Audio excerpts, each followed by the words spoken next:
everyone for coming in person today and for joining us online. I heard that online people can just join. If there are any difficulties, please put notes in the chat. We'll have Rhiannon help us to monitor that. So I'm not going to take much time from everyone. I'm just really excited about this event. I wanted to just greet everyone. Welcome to the Care, Autonomy and Technology event here at Wadham College today.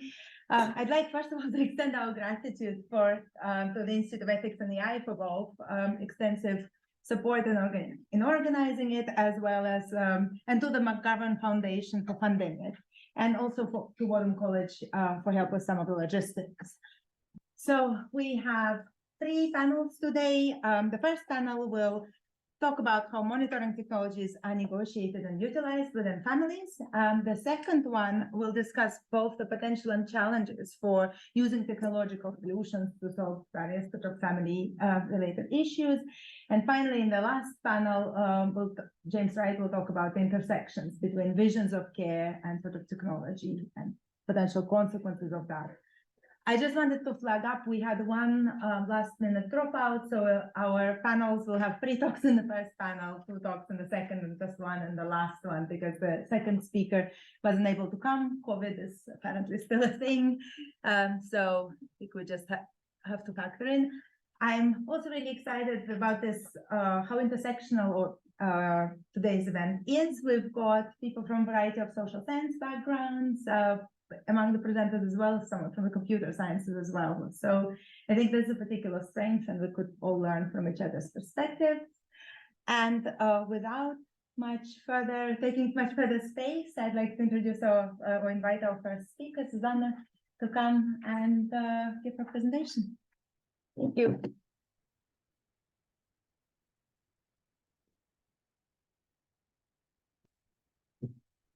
Hello, I'm very happy I can be here today. And I would love to thank Katya and other organizers for making this event happen and for an opportunity to be here. While it's only me presenting now, I have 2 co-authors. So this is a collective work by me and my other colleagues, which is Vera Polakova and Veronika Valkovičová. We all work at the Institute for Sociology, but I'm social anthropologist and Veronika Valkovičová is a political scientist. Only Vera Polakova is actually the sociologist. So that's who we are. And I would like to talk today about our project on care, control, autonomy, and violence and digital technology in intimate partner relationships. Intuitively, we often tend to see control and care as separate domains, especially in intimate partner relationships. The manifestations of control or surveillance are often seen as anomalous. However, Victoria Health emphasizes that control and care, or even violence and care, aren't necessarily separable in actual practices. Our experience of both care and intimate relationships is also an experience of vulnerability. And this vulnerability isn't only based on social positioning or marginality, but tends to be situational and relational. We are vulnerable to someone and insert a situation. So the feminist ethics of care criticizes this conceptual separation of control or even violence and care. Toronto suggests that we should study care on the backdrop of power relations. And caring for the vulnerable is often associated with paternalism, which can spill into manifestations of violence. It's precisely in care relationship where we often do encounter some manifestations of power or violence, whether it's against partners, children, or elderly. Mackenzie, Rogers, and Dodds especially point to the pathogenetic vulnerability where a person already is in a disadvantaged position, like especially a child or a person with disability, can also experience manifestations of care which are further hurtful, even abusive. So even a practice that was originally intended for protection or for care may ultimately serve to control or become an instrument of violence. Indeed, the research on technologically mediated violence in intimate partner relationships shows us that perpetrators often use accessible, inexpensive technology, which has been designed exactly in order to provide care, support, and communication within couples or within families. Our research focuses especially on practices that intimate partner often do as expressions of trust and care, but which can become a tool of control or abuse. So we focus on how care, vulnerability, trust, autonomy, and control are shaped and negotiated through digital technologies. We do this using three types of methodologies. One is qualitative, it's semi-structured interviews with people who live intimate partner relationships, but we do not interview dyads. Yes, we do interview we do interview people who are in relationships, but not couples. And then there are interviews with experts who do research on intimate partner violence, especially on the technologically mediated violence, and quantitative research, which I'm going to talk about now. This is like a first phase of our research. The research consisted of representative survey of online population of Slovakia, and the questionnaire was distributed to people who have an intimate partner. We focused on practices, on opinions, and certain information. So it was practices regarding sharing access to electronic devices, knowing partners, passwords to emails, social media, online finances, ability to track partners' location through various applications. We also asked about the breaches of trust. So we asked whether the person looked into the partner's mobile phone without the partner knowing similarly. And also we were interested in how is perception of all this shaped by experience with violence, but we operationalized it by knowing someone who experienced violence. In order to avoid re-traumatization, we didn't want to talk about our abusive or violent relationships or experiences. So we asked about whether respondents knew someone who suffered a particular form of technologically mediated abuse. When we try to look how people see this type of digital technologies, we used a semantic differential scale, which basically means that it's a questionnaire rating scales where people have to situate themselves within two opposite notions. Those have to be like exact opposites. Yes, it's seen as a tool which which is good on grasping people's like psychological experience or attitude of something. So we asked whether the partner respects my privacy, doesn't respect, tracks my activity, doesn't track, supports, doesn't support. You can basically see those here. Those points are, so we basically have 7 points, and we see that all those answers are under 3.5, which I will explain it in a minute. So, which basically see that all those answers were on this positive part of the spectrum. So, like within a representative sample, digital technologies were basically seen as a positive tool.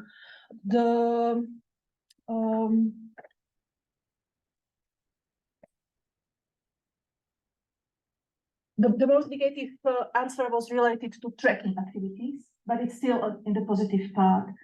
And it's the only bit where it figured out in other parts of the research. It was this type of the thing that is my partner controlling me?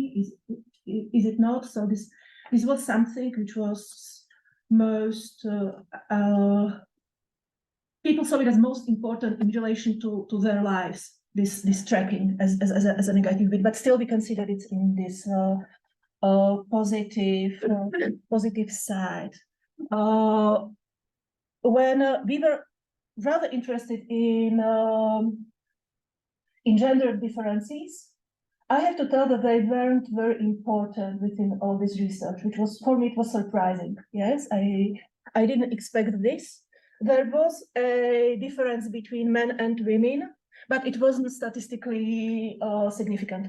But we can see that men tend to, men are slightly more negative and more in terms of control. Where I will mention this now is that because we also asked whether we asked about application enabling location of the partner's mobile, especially in case of theft or loss. And this was the moment where men were a bit afraid that they would be controlled by women. And also men felt more controlled in terms of online like communication, but still they never go like to the other, they don't go to other side, yes, but they feel more control. But also when we asked who does like check about the partner through online communication, it was women. Like women have more those practices. So this basically also represents practices. Yes, we don't know. This is something we will find out through interviews. We don't know what is meant by this control. Whether it's like, oh, did you check whether our son came back from school, right? Or is it like, where are you now? Where are you? Yes, we don't know what is meant by this. We cannot find this out through quantitative methods, but we will later, hopefully, yes. So, but we can see that, yes, it's men who are, and also women were more strict answers related, no, my partner isn't controlling me. Yes, it's like definitely not controlling me. Yes, it's so that was well, not all, of course. We will come to this in a moment.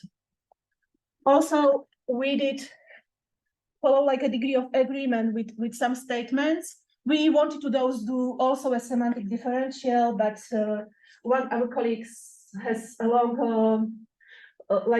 She's basically expert in domestic violence, and she was afraid that through online questionnaire this could be like disturbing for potential victims. So we didn't do this as semantic differential because those are exact opposite. We had to change the negative part. But we asked people whether they see their partner through digital technologies. My partner above all takes care of me or restricts me. Yes. So there are some oppositions, various ones. And when we look at those, we again see that the result was rather positive. Yes, so blue is either above all takes care of me or takes care of me rather than restricts, controls, yes, and others. Green is this type of so-so or neutral, either don't know or takes care of me as much as restricts. But we can see that there is a very small group of people who has this negative experience or negative understanding of usage of digital technologies in care relationships. So it would be really above all controls me rather than protects me, above all threatens me rather than helps me. I will later show you how it relates to other categories. Yes. But here again, like for example, gender wasn't like significant in differences. Yeah. Older people have more negative understanding. People with lower education, but gender wasn't significant here, which was like something which we were a bit puzzled about because we expected it would be, yes, but yeah. So then we have this like a general outlook of digital technology, which is like rather positive, with those small groups, with very, very small groups, which is negative one. And then we were very interested in how this positive outlook how it relate to actual practices, yes, and how can we put it together. So we asked about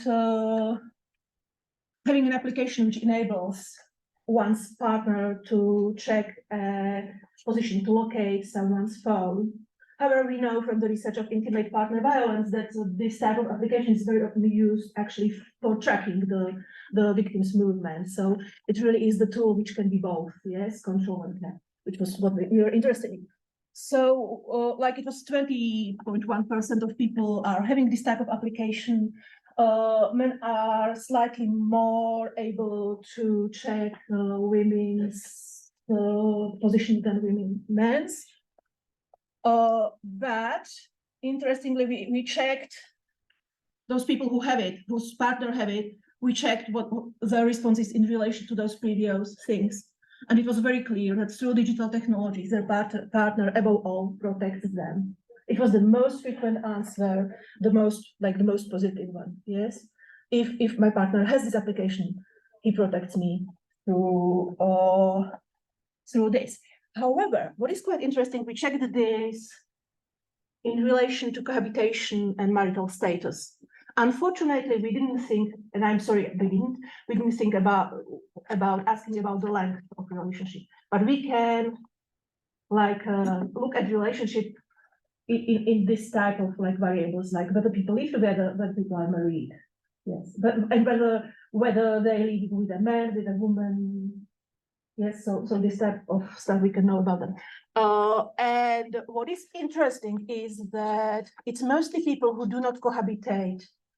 They have this application, which, in my view, means that they use it more for monitoring the partner's movement, because if it was a loss or death, it's irrelevant whether you are married or whether you live together.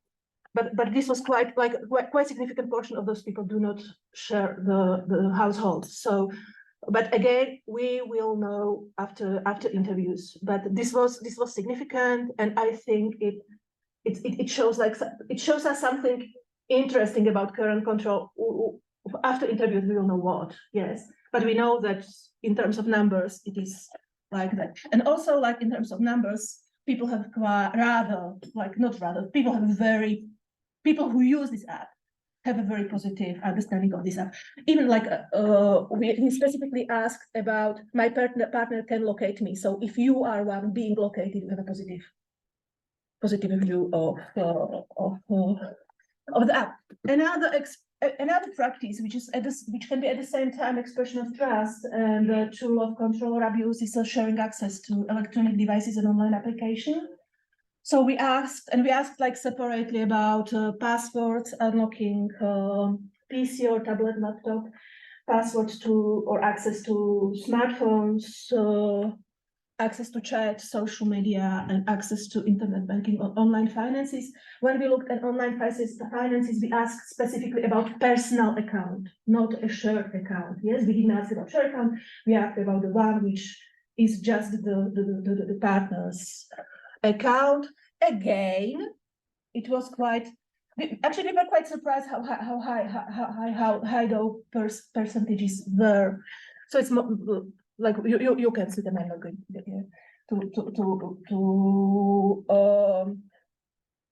to read them.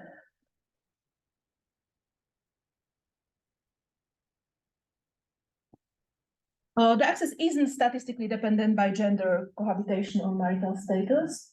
However, we were asking, there were separate questions for, I have access, my partner has access, because we wanted to see whether there are some, especially gender asymmetries, whether, yes. So, and those asymmetries were gender specific. If only one partner had an access, it was the partner of a woman. Yes. I am very. I am to stress you. Yes, I'm already stressed. So. And then we looked at familiarity with someone who experienced technologically mediated violence. Yes, this is what we looked at. And we analyzed the dependency between familiarity with technologically mediated violence and respondents' opinion on their partner's behavior. Because we were interested whether, if I know someone, how do I see my partner's usage of digital technology if I know someone who experienced this? And it's not statistically dependent. Which again I found like I might be very naive, but I somehow thought that this information would mean something. However, it's not statistically dependent in general, but now I need to go back. If you look at those people, those were more probable to know someone who had this type of experience. And now I get to conclusion. Oops, no. Yes, here it is. I think we have mapped rather high degree of trust and sharing of access to various parts of privacy of digital technology in intimate partner relationships. And we also could see that this trust and positive association of digital technologies in intimate partnership wasn't shaken by this knowledge of abuse in one's surrounding. And what is like at this moment, like our conclusion is that in intimate partner relationships are associated with a very high level of trust. And because we also asked on Likert scale about whether people think that in partnership you should share everything, yes. And we could see that there was quite a high percentage of people who said so. And also the people who said so usually had this corresponded with practice. And so there is lots of trust, and digital technologies are seen as care. And this wasn't shaken by this knowledge about violence. And how we conclude is that digital technologies are basically seen as one of those technologies of showing trust, establishing trust, that we are making ourselves vulnerable to someone. We do this consciously because we know that something can happen. And it might be one of the ways how this exclusivity of relationships is built. But this is where we got through this quantitative sample, and this we will see how it works in interviews. This is where we are now.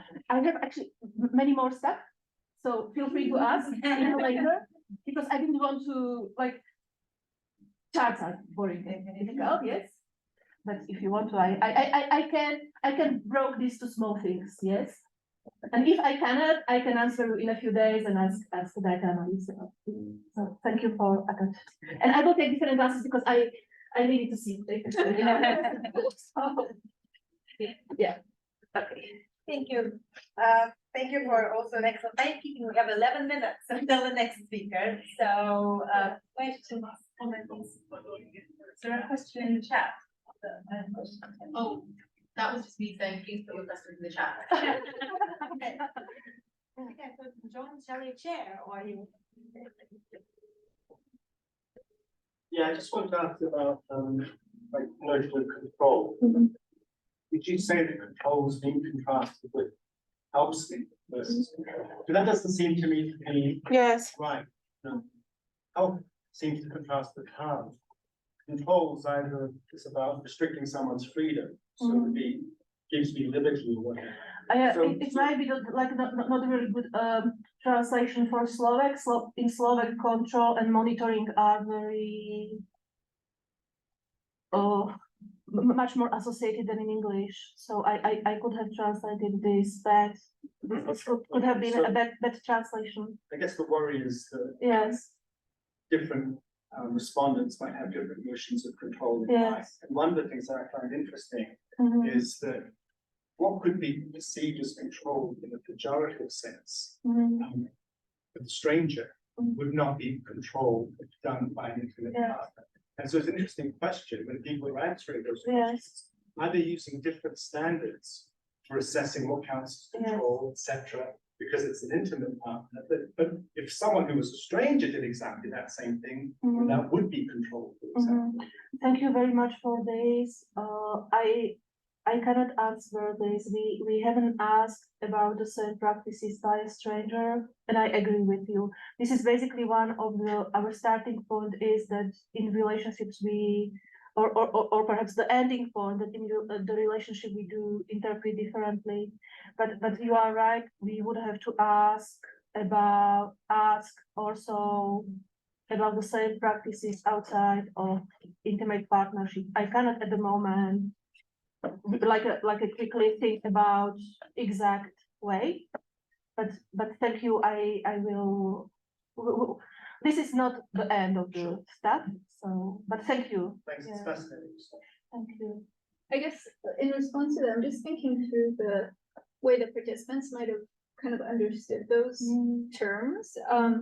And I guess if I think about things like monitoring technology, as a partner who's having that used on me, I can sort of see it being for my benefit or for the benefit of my partner. And in that context, control, like I wonder if you kind of inadvertently sort of tapped at that. Control was the benefit of the partner is usually around kind of like probably, you know, more on control once the partner is interested in supporting me, helping me. So it's not I agree that's kind of not, they're not polar opposites, but I wonder if it sort of worked for participants in their minds of like, this was either sort of with the intention of in some way building a trusting relationship, supportive relationship, or in some way a kind of hostile action or a restrictive action in a way that felt impinging to me.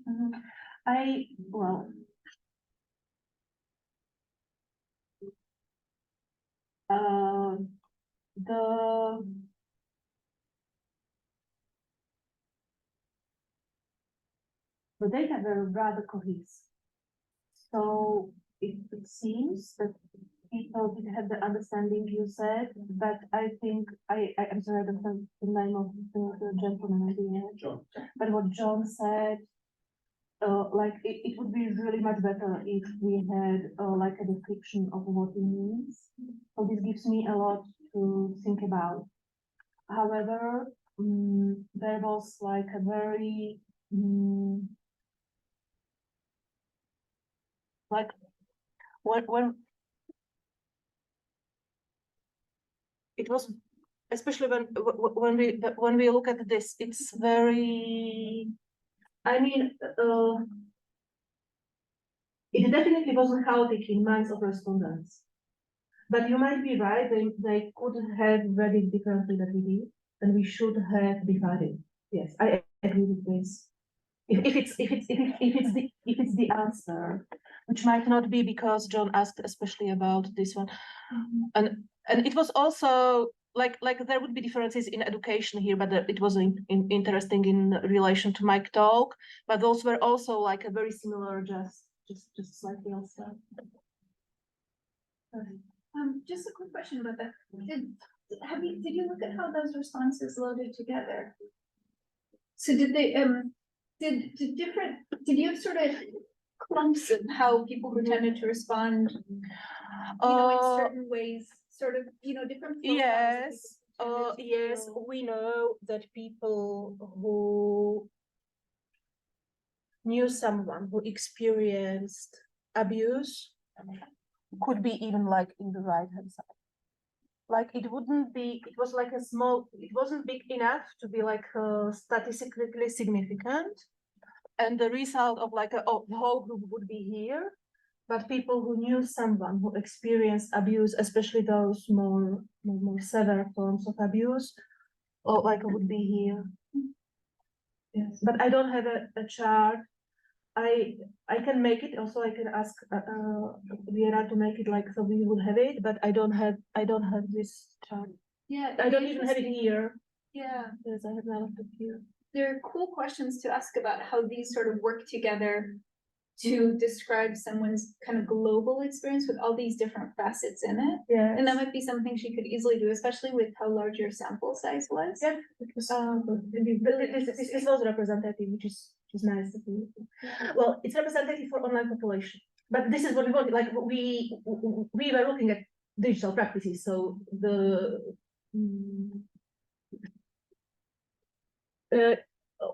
we know that for people who have someone who experience violence, it would be up past this 3.5, and also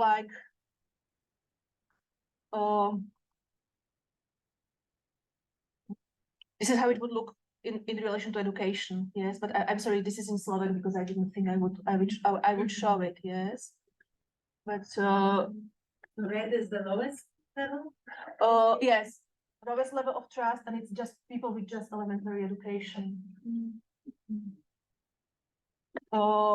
This is yellow is university.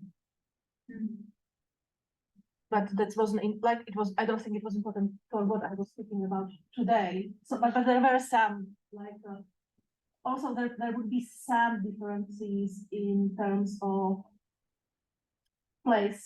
Like check the usual social demographic categories. Like small places would be closer to this one, but it could be because in small places you have more people with elementary education. Yes, so it's not. There would be some differences within demographic categories, but I didn't want to talk about it, and I don't think it was necessary just for you. What was the age range Oh, 16 plus. Did it go up till very old, or if it was more of an online population, did it miss? Because I'm just thinking about sort of my parents. Your parents would be there. Your parents would be there, and we had like 69 plus, but I don't know who was oldest. I haven't checked, but I can. I have like a frequent. I can check. But this is the group we missed because this was like we didn't have money for other. Yes, we had money for representative online sample done by the agency. Yeah. Within this type of research, you miss the poorest and you miss the oldest. Because they are online, but since we were looking at things that are done online, we basically miss the population who didn't have this type of practice. Yes. So, but I cannot really answer. I can find out, but I don't know. I just thought it was interesting because I can imagine that. What we know that oldest you are, the more negative your understanding is, and more careful you are about practices. Which was for me, I mean, I didn't expect that. I expected young people would be more careful.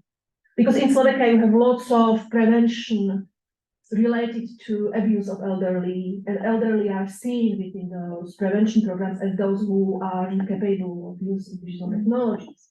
And actually, the elder people were more careful they were about that. Because we also asked, I didn't show it, but we asked whether the people had one passport for more apps and stuff. And it was elder people who were more responsible, not younger. Actually, this generation of 16-24 was most.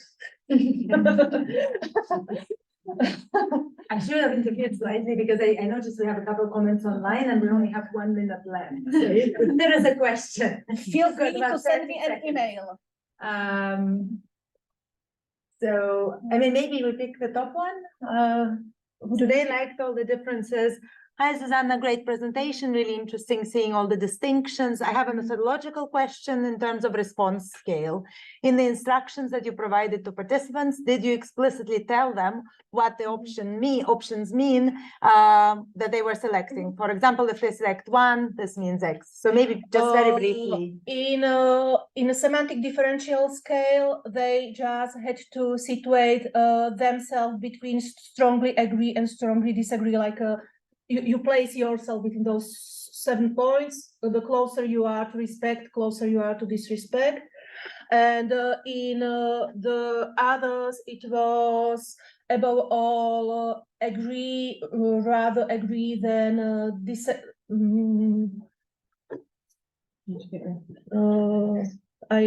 if you put it back, please. This one. Yeah. Because I wrote it in one.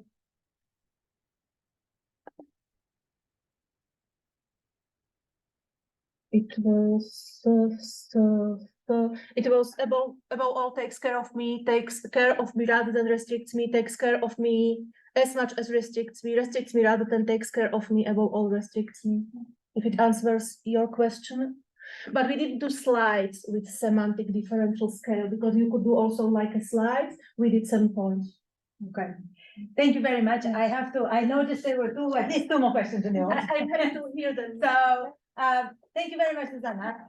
For those in person, we will have a 15-minute break after the next two presentations, so please do come up, Zuzana. And I'm sorry, but I would like to invite Netta, our next presenter.